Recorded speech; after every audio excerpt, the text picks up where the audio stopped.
Welcome back to Hoosier Homes and Hustles. I'm Jessica. And I'm Stacy. You're tuned into our Contracts and Coffee series where we make Indiana real estate contracts make sense with a good cup of coffee in hand. So tell us about the coffee shop you visited today. So this is a great one. Today we're sipping some coffee from Rivet Coffee. I stopped by their Zionsville location, and I'd call this more of an experience than just a coffee shop because it's located at Graham Ray Hall Performance, and it sits in the middle of their high-end vehicle showroom and their Ducati dealership. So great coffee plus cars, motorcycles. What more could you ask for? They also have a breakfast and lunch menu, so you can sit and stay a while. They do have 2 locations in Westfield as well. All right. So today we're diving into home sale contingencies. And these can make or break a deal. And there are 2 main types we use in Indiana.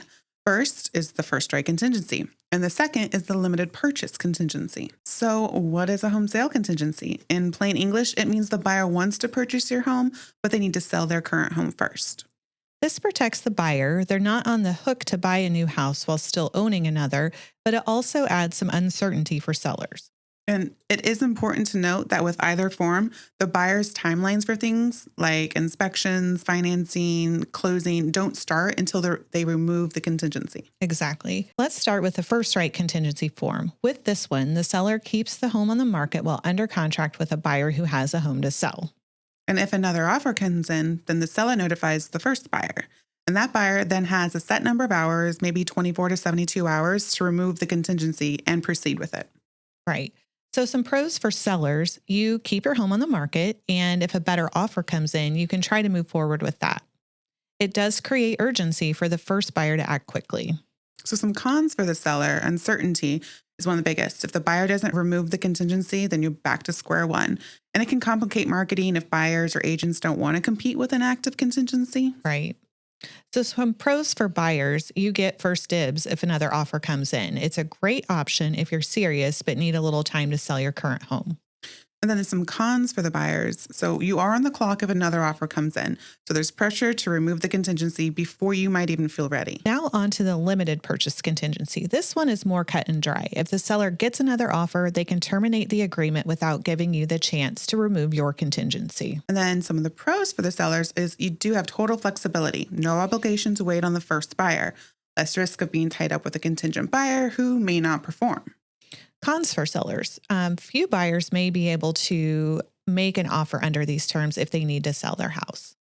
So some pros for the buyers: you have a shot at getting your offer accepted while your home is on the market.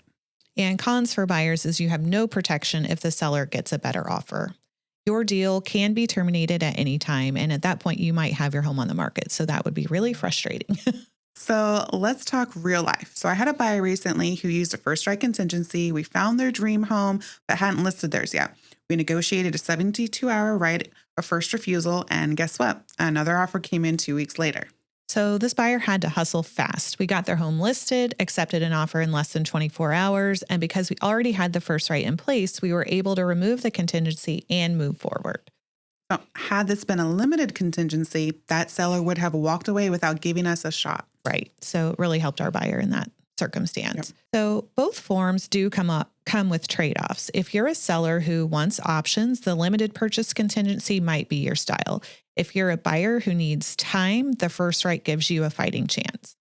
But in either case, communication and a strong agent can make all the difference. And remember, timelines for things like inspections, financing, they start only when the contingency is removed. Correct. So we hope this breakdown helped. And if you have a contract question, drop it in the comments or send us a DM. And grab your next latte from Rivet Coffee while you're at it. You won't regret it. Let's hustle smarter together.